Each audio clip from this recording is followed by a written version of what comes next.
Assim como... Não sei se eu interrompi sua linha de Não, pensamento. mas eu vou, acho que, sei lá, vou voltar, mas de Tá. todo modo... Sim, tem algumas coisas que eu acho que são fundamentais, eu recomendo que as pessoas Claro. vejam estas coisas, sabe? Assim, por quê? Porque para mim o que é mais... Assim, eu normalmente tenho que me preparar psicologicamente para esses debates, porque eu me sinto envolvido, né? Assim, com a coisa Emocionalmente. da injustiça e tal. E é um duplo fator, né? Eu espero que eu não tenha te deixado. Não.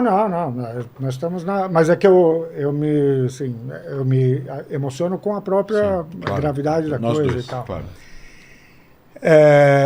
Então eu digo, ó, nós temos hoje um sistema de apartheid para o qual ninguém está querendo apontar. E não há dúvida de que ele seja um sistema de apartheid, sabe? Não deveria haver dúvida. Quer fazer o teste? Sabe, você quer fazer o teste? Chama pessoas da militância de direitos humanos no Brasil, entendeu? Para falar sobre a Palestina. Você pode chamar para falar sobre Nicarágua. O cara vem, vai te dizer é uma ditadura e tal. Chama para falar sobre Venezuela, vai te dizer. Chama para falar dos uigures na China. O cara não sabe do que se trata, certo? Mas ele vem e vai falar para você porque é um sistema. Vem falar de Palestina e Israel, certo? Ele não vem, ele não escreve no jornal, entendeu? Por quê? Porque ele sabe, entendeu? Ele sabe, mas custa falar, entendeu? O cara que é colunista num grande jornal, que escreve sobre direitos humanos, sobre diversidade, ele não tem coragem de escrever sobre Israel, entendeu? Quando saiu o relatório... Será que é porque ele não entende muito? Não, então, mas ele entende sobre Venezuela, entende sobre Bolívia, entende sobre... Certo? Entende sobre África, entende sobre a Arábia Saudita, né? Quando saiu o relatório da Anistia Internacional,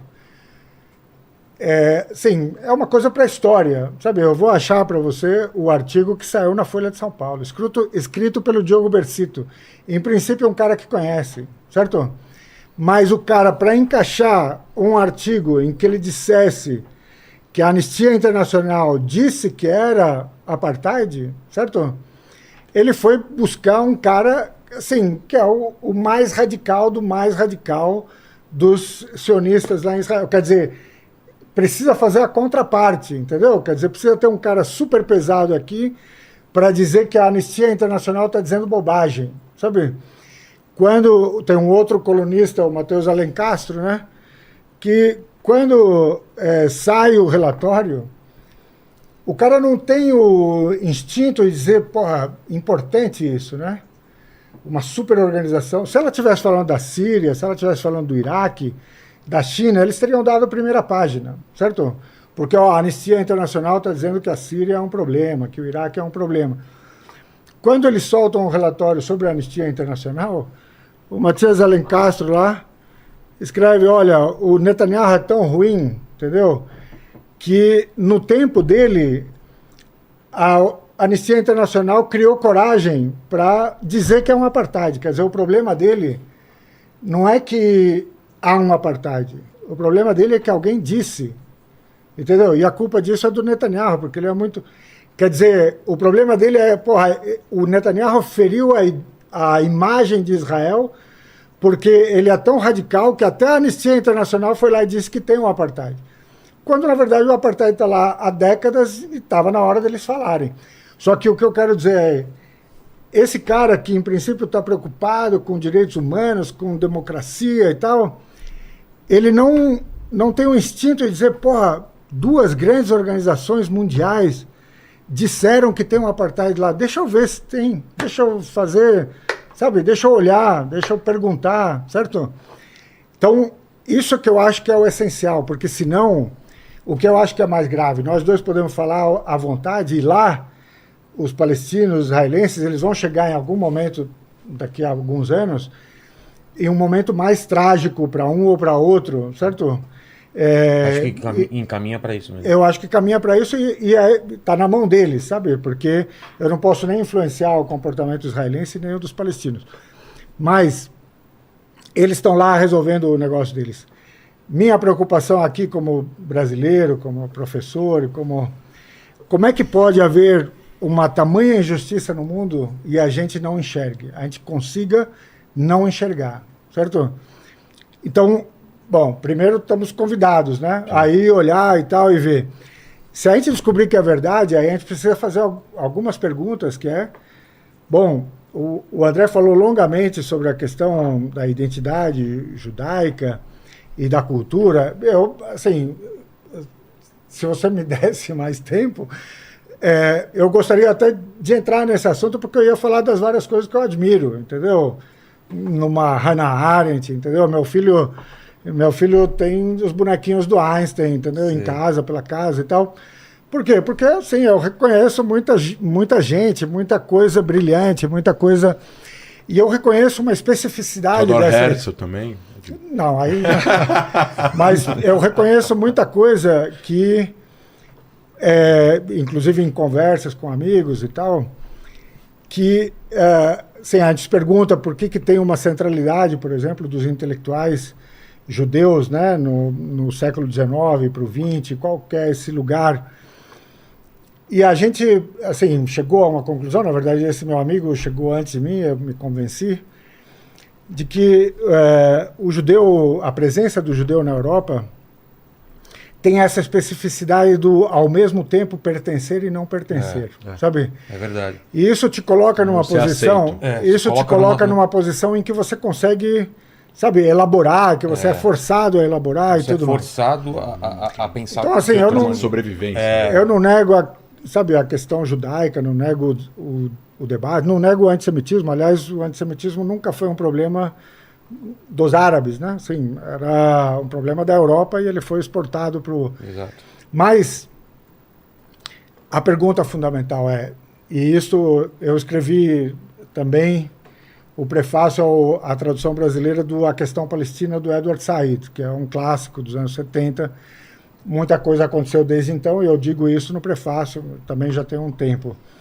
Mas eu termino com algo que ele diz. O Said dizia, olha, eu não nego a tragédia do povo judeu, não nego o Holocausto, não nego a enormidade disto, certo? Mas não dá para substituir a tragédia de um povo pela tragédia de outro. Quer dizer, você não pode justificar a ocupação, o apartheid, a expulsão dos palestinos com base no sofrimento real do povo judeu. Sim, são duas coisas. Essa é uma questão muito importante e eu acho que essa é a pergunta fundamental. Há muitos detalhes aqui que a gente discutiria e tal. Eu, sim, claro, voltaria, mas o convite fundamental é ou para a gente fazer outros debates, você convida a gente, tá convidado, ou então, assim, para que as pessoas procurem, né? Lê o André, lê o que eu escrevo, lê... Não, com certeza esse debate aqui, essa discussão, esse papo, ele se estende para que as pessoas saiam daqui e comecem a ver vídeos, comecem a ler livros que foram citados aqui, né? Não, e assim, eu termino, sei lá, com isso só porque, assim, eu sei que é o final e tal. Claro, em muitos anos, né, de ensino na faculdade e tal, muitos alunos judeus passaram pelas minhas salas e tal.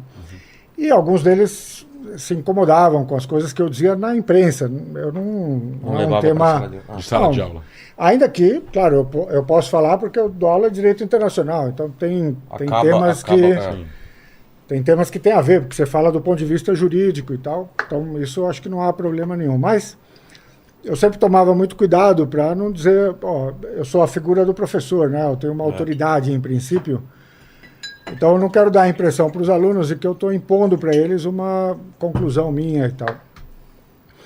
Mas eles muitas vezes se incomodavam com o que eu escrevia na imprensa e tal, e houve mais de um episódio em que alguém reclamava. E tinha um aluno da primeira turma, né? Que era mais religioso, evidentemente, e tal. E um dia ele falou para mim, olha, eu realmente fico incomodado com o que você escreve, disse, e discordo. Eu falei, bom, você quer colocar por escrito? Me manda o que você discorda e tal. Me manda, assim, Ele me mandou. E eu retornei para ele e dizer, eu continuo não concordando com você, eu continuo acreditando naquilo.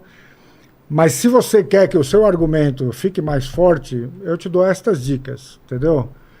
Quer dizer, meu papel é de professor dizer para o cara, ó, você tem que fazer perguntas melhores. Depois, se você chega à conclusão, entendeu? Você chega à conclusão completamente oposta à minha. Não tem problema. Mas o compromisso nosso é com como você pergunta, o que você pergunta, e depois, e aí por isso que eu falava de cegueira relativa. Ah, verdade. Porque me espanta, sabe, assim, que às vezes a coisa seja tão evidente, né, e a gente não enxergue. Ou então, sei lá, só para mudar, sei lá, para falar de Ucrânia quando não é o nosso tema.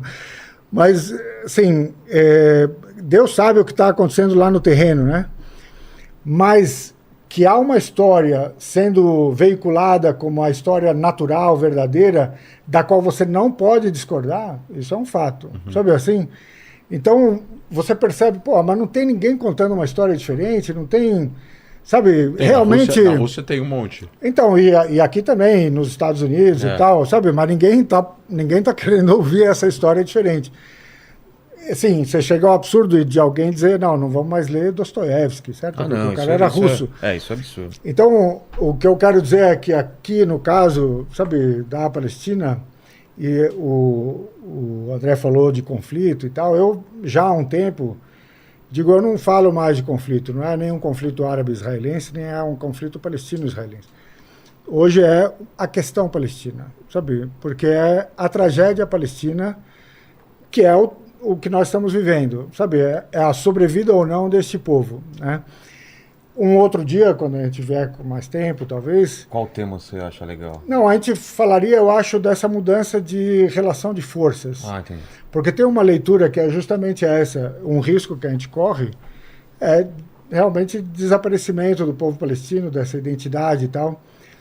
Mas há uma outra leitura que diz que, e o André estava dizendo da diminuição de número de mortos, né, nos ataques. Nas guerras em Gaza. Nas guerras em Gaza, etc., ou nos ataques e tal, você vê que as palavras são... são diferentes. Uma coisa é você dizer a guerra, outra é o ataque, mas eu estou só comentando que a gente realmente faz escolhas. Uma guerra morre em 3 mil, outra morre em 50. Não, então, mas o que eu quero dizer... Não, eu não estou discutindo os números. Assim, os números são... Mas o que eu quero dizer é se a gente chama de guerra ou de ataque, entendeu? É isso que operação. É operação e tal. É um pouco... Né, na Rússia estão fazendo a mesma discussão sobre os termos. Mas uma das explicações possíveis é que Israel não pode mais escalar como escalava antes, porque hoje a resposta é diferente. E que isto está mudando o equilíbrio de forças, inclusive no campo militar. Não quer dizer que eles estão desenvolvendo um exército tão poderoso quanto, mas os instrumentos de dissuasão que eles têm em relação aos israelenses estão mudando, e isto está fazendo com que cada conflito seja potencialmente mais custoso para Israel. E aí você pode estar falando do outro lado da moeda, que é a pergunta com que os israelenses estão se preocupando agora, será que nós somos sustentáveis como um Estado? Certo? Será que nós conseguimos sobreviver como Estado diante dos vários problemas que eles enfrentam? Porque tem a questão da mudança do equilíbrio de forças, tem a questão demográfica em relação palestinos e israelenses, né? Porque Israel ainda depende muito da imigração, taxas de natalidade são baixas em relação aos palestinos, mas também a parte secular da população tem taxas de natalidade muito menores em relação à parte mais religiosa da população. Ou seja, Israel está colocando pondo muitas perguntas sobre a sua própria sobrevida, por causa da questão demográfica, militar, inclusive religiosa, etc. E eu acho que essa seria, assim, olhar para o outro lado, no sentido de como que é essa distribuição de forças, como é que ela está mudando na região, qual é o papel de outros atores aí, por exemplo, o Irã e tal. Tá certo. Obrigado demais, então, e agora...